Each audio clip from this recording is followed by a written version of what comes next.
Welcome back, focused learners. Today's explainer dives into a pretty massive frustration we've all faced, using AI to write copy only to get something back that sounds, well, like a robot trying to sell cardboard. Our source material frames this perfectly as AI Marketing 101, Lecture 2, Prompting for Marketers. Today, we're going to learn exactly how to turn that generic AI slop into razor-sharp copy that actually sells.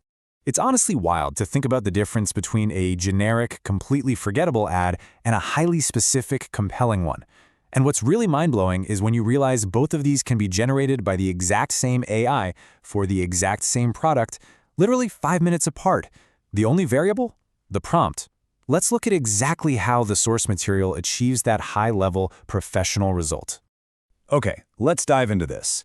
Here is our roadmap for today's explainer. 1. The problem. 2. The solution. 3. The live build. 4. The master prompt. And 5. The lab. I promise you, by the end of this explainer, you will walk away with a totally reusable master prompt. Let's kick things off with Section 1, the problem. To truly understand why so much AI copy fails, we have to diagnose the root cause. There's a brilliant quote from our source that hits the nail on the head. When people say AI writing is generic, what they really mean is, my prompt was generic. I mean, think about it.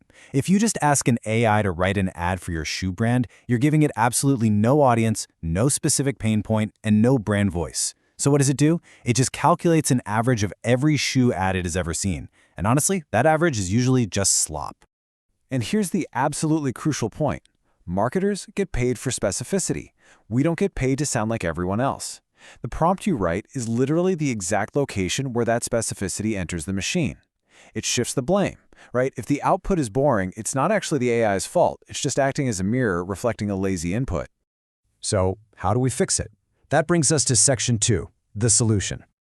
To solve this generic prompt problem once and for all, our source introduces the B.R.A.N.D framework. It's a 5-part structure that guarantees the AI receives the exact boundaries it needs to actually succeed. First up, B is for background. You want to give it 2 or 3 sentences explaining your product and your market to establish that baseline context. Second, R for reader. Define their specific age and exact pain point. Please don't just say everyone.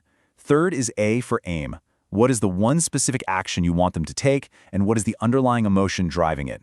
Next, N for nuance. This is all about your tone. Provide clear examples like definitely write like this with a green check mark versus do not write like this. Finally, D for draft rules, which is where you establish the strict format, the length, and the platform. Let's move to and see how this builds in real life. Section 3, the live build. Now, writing that initial brand prompt, that's really just the starting line. The true secret sauce our source points to is this thing called the iteration loop. This right here separates the professionals from the amateurs. You don't just accept the very first output. You have to critically read it. Let's say we're doing this for a local bakery. Did your cozy bakery suddenly start sounding like a stiff B2B software company? If it did, command the AI to fix that tone drift so it matches your good examples.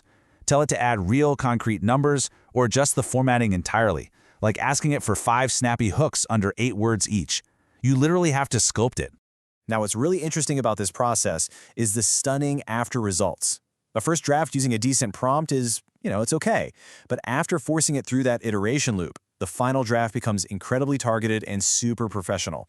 It just completely proves that a different marketer gets entirely different results from the exact same AI, simply by taking those extra 5 minutes to iterate. All right, moving on to Section 4, the master prompt. So once you've done all that hard work iterating, you absolutely want to protect it and turn it into an asset for your future campaigns. The magic trick here is taking your specific prompt and stripping out the highly specific details, like that local baker's actual name, and replacing them with generic brackets. Think things like bracket product name bracket or bracket action desired. By doing this, you've just built your campaign brief prompt.